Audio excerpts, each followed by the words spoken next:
الرحمن الرحیم۔ صحیح بخاری حدیث نمبر 346۔ ابو موسیٰ نے پوچھا کہ ابو عبد الرحمن، آپ کا کیا خیال ہے کہ اگر کسی کو غسل کی حاجت ہو اور پانی نہ ملے تو وہ کیا کرے؟ عبداللہ نے فرمایا کہ اسے نماز نہ پڑھنی چاہیے جب تک اسے پانی نہ مل جائے۔ ابو موسیٰ نے کہا کہ پھر عمار کی اس روایت کا کیا ہوگا جبکہ نبی کریم صلی اللہ علیہ وسلم نے ان سے کہا تھا کہ تمہیں صرف ہاتھ اور منہ کا تیمم کافی تھا۔ ابن مسعود نے فرمایا کہ تم عمر کو نہیں دیکھتے کہ وہ عمار کی اس بات پر مطمئن نہیں ہوئے تھے۔ پھر ابو موسیٰ نے کہا کہ اچھا عمار کی بات کو چھوڑو، لیکن اس آیت کا کیا جواب دو گے جس میں جنابت میں تیمم کرنے کی واضح اجازت موجود ہے؟ عبداللہ بن مسعود اس کا کوئی جواب نہ دے سکے، صرف یہ کہا کہ اگر ہم اس کی بھی لوگوں کو اجازت دے دیں تو ان کا حال یہ ہو جائے گا کہ اگر کسی کو پانی ٹھنڈا معلوم ہوا تو اسے چھوڑ دیا کرے گا اور تیمم کر لیا کرے گا۔ اعمش کہتے ہیں کہ میں نے شفیق سے کہا کہ گویا عبداللہ نے اس وجہ سے یہ صورت ناپسند کی تھی، تو انہوں نے جواب دیا کہ ہاں۔ بسم اللہ الرحمن الرحیم۔ صحیح بخاری حدیث نمبر 347۔ حضرت ابو موسیٰ رضی اللہ تعالی عنہ نے حضرت عبداللہ بن مسعود سے کہا کہ اگر ایک شخص کو غسل کی حاجت ہو اور مہینہ بھر پانی نہ پائے تو کیا وہ تیمم کر کے نماز نہ پڑھے؟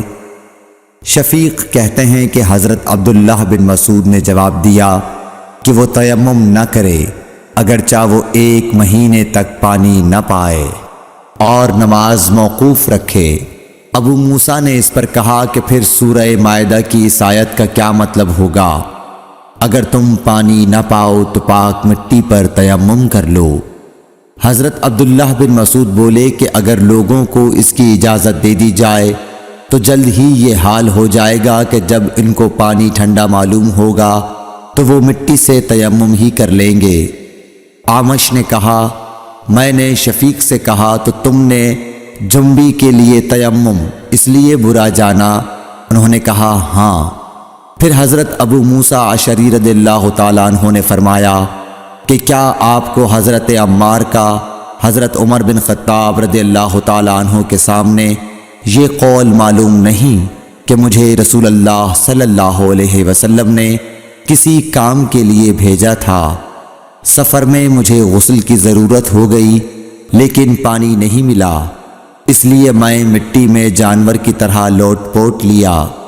پھر میں نے رسول اللہ صلی اللہ علیہ وسلم سے اس کا ذکر کیا تو آپ نے فرمایا کہ تمہارے لیے صرف اتنا کرنا کافی تھا، اور آپ نے اپنے ہاتھوں کو زمین پر 1 مرتبہ مارا، پھر ان کو جھاڑ کر بائیں ہاتھ سے داہنے کی پشت کو مل لیا یا بائیں ہاتھ کا داہنے ہاتھ سے مسح کیا، پھر دونوں ہاتھوں سے چہرے کا مسح کیا۔ عبداللہ نے اس کا جواب دیا کہ آپ عمر کو نہیں دیکھتے کہ انہوں نے عمار کی بات پر قناعت نہیں کی تھی؟ اور یعلی بن عبید نے اعمش کے واسطے سے شفیق سے روایت میں یہ زیادتی کی ہے کہ انہوں نے کہا کہ میں عبداللہ اور ابو موسیٰ کی خدمت میں تھا، اور ابو موسیٰ نے فرمایا تھا کہ آپ نے عمر سے عمار کا یہ قول نہیں سنا کہ رسول اللہ صلی اللہ علیہ وسلم نے مجھے اور آپ کو بھیجا، پس مجھے غسل کی حاجت ہو گئی اور میں مٹی میں لوٹ پوٹ لیا، پھر میں رات رسول اللہ صلی اللہ علیہ وسلم کی خدمت میں حاضر ہوا اور آپ سے صورتحال کے متعلق ذکر کیا تو آپ نے فرمایا کہ تمہیں صرف اتنا ہی کافی تھا، اور آپ نے چہرے اور ہتھیلیوں کا 1 ہی مرتبہ مسح کیا۔ بسم اللہ الرحمن الرحیم۔ صحیح بخاری حدیث نمبر 348۔ عمران بن حسین خزائی سے روایت ہے کہ رسول اللہ صلی اللہ علیہ وسلم نے ایک آدمی کو دیکھا کہ الگ کھڑا ہوا ہے اور لوگوں کے ساتھ نماز میں شریک نہیں ہو رہا ہے۔ آپ نے فرمایا کہ اے فلاں، تمہیں لوگوں کے ساتھ نماز پڑھنے سے کس چیز نے روک دیا؟ اس نے عرض کی یا رسول اللہ مجھے غسل کی ضرورت ہو گئی اور پانی نہیں ہے۔ آپ نے فرمایا پھر تم کو پاک مٹی سے تیمم کرنا ضروری تھا، پس وہ تمہارے لیے کافی ہوتا۔ بسم اللہ الرحمن الرحیم۔ صحیح بخاری حدیث نمبر 349۔ ابو ذر غفاری رضی اللہ تعالی عنہ یہ حدیث بیان کرتے تھے کہ حضرت صلی اللہ علیہ وسلم نے فرمایا کہ میرے گھر کی چھت کھول دی گئی۔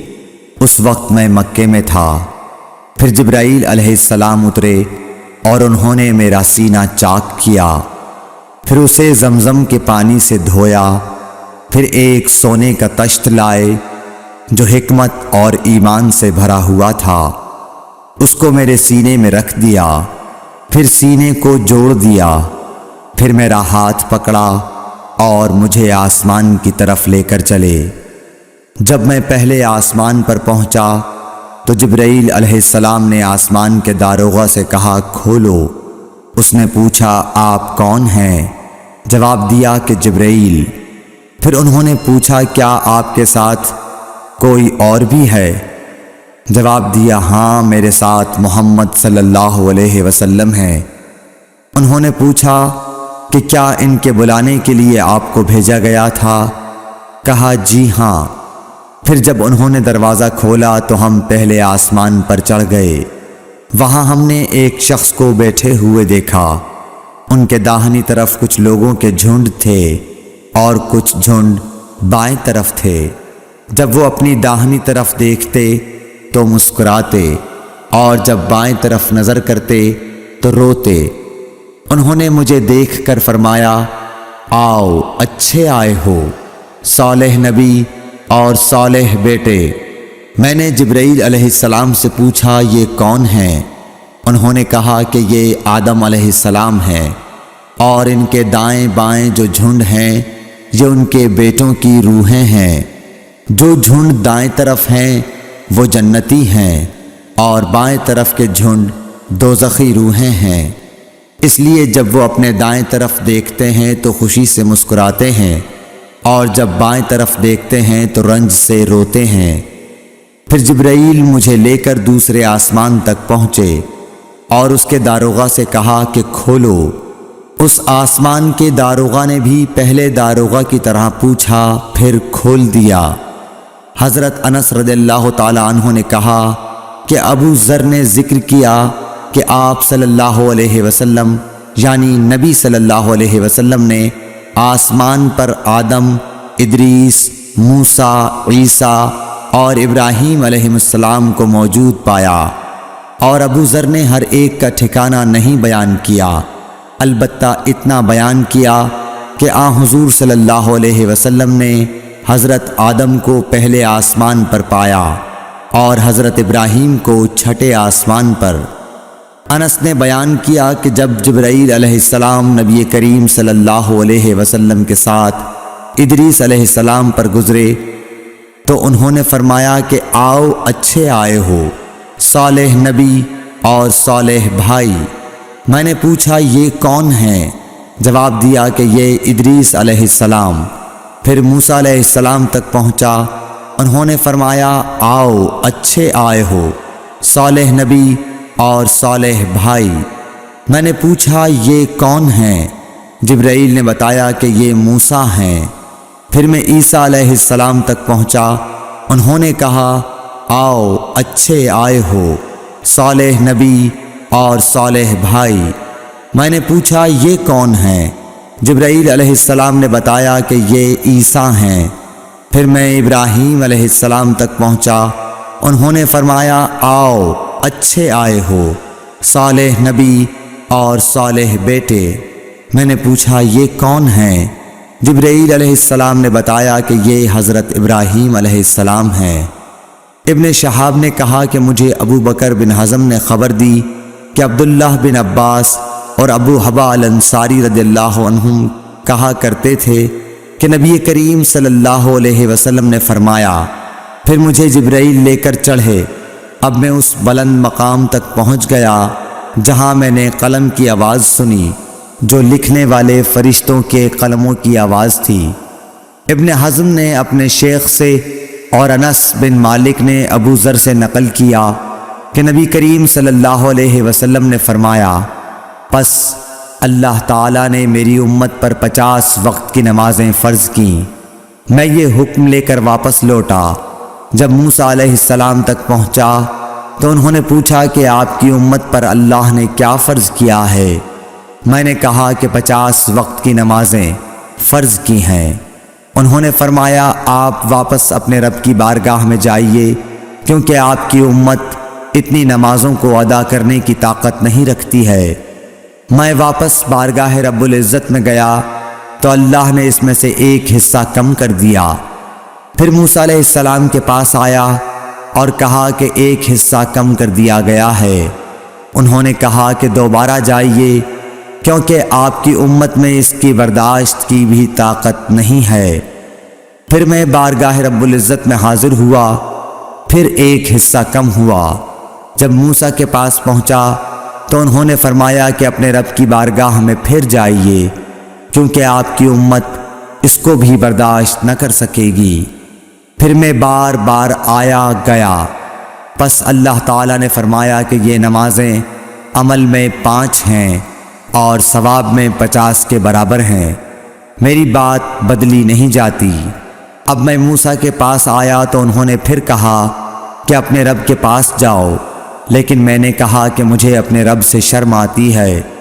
پھر جبرائیل مجھے سدرۃ المنتہا تک لے گئے، جسے کئی طرح کے رنگوں نے ڈھانک رکھا تھا، جن کے متعلق مجھے معلوم نہیں ہوا کہ وہ کیا ہیں۔ اب کے بعد مجھے جنت میں لے جایا گیا۔ میں نے دیکھا کہ اس میں موتیوں کے ہار ہیں اور اس کی مٹی مشک کی ہے۔ بسم اللہ الرحمن الرحیم۔ صحیح بخاری حدیث نمبر 350۔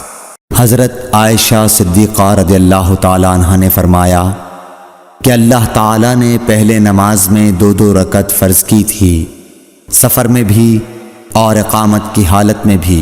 پھر سفر کی نماز تو اپنی اصلی حالت پر باقی رکھی گئی اور حالت اقامت کی نمازوں میں زیادتی کر دی گئی۔